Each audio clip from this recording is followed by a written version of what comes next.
Teddy Roosevelt, born October 27, 1858. Theodore Roosevelt, the future 26th President of the United States, is born in New York City. A dynamic and energetic politician, Theodore Roosevelt is credited with creating the modern presidency. As a young Republican, he held a number of political posts in New York in the 1880s and 1890s, and was a leader of reform Republicans in the state.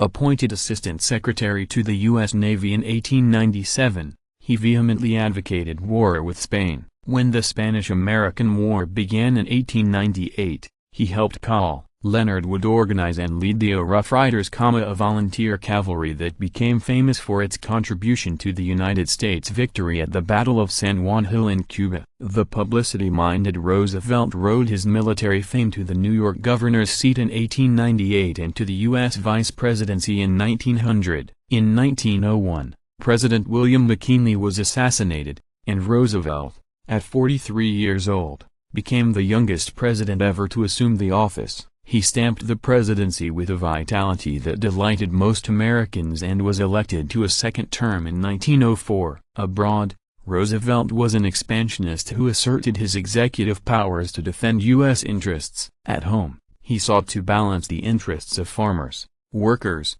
and the business class. He insisted on a strong navy, encouraged the independence of Panama and the construction of the Panama Canal, promoted the regulation of trusts and monopolies, and set aside land for America's first national parks and monuments. In 1906, he was awarded the Nobel Peace Prize for his mediation of the negotiations that ended the Russo-Japanese War. In 1912, 3 years after finishing his second term, Roosevelt ran for president again as the candidate of the new Progressive Party, which was made up reform-minded Republicans dissatisfied with the Republican Party leadership. Challenging President William Howard Taft, he campaigned on his O-Square Deal platform of social reform. In November, the divided Republican Party was defeated by Democrat Woodrow Wilson. In the last few years of his life, Roosevelt became a vocal advocate of the U.S. entrance into World War I and even sought to win a commission to lead a U.S. Army division in Europe. President Wilson declined,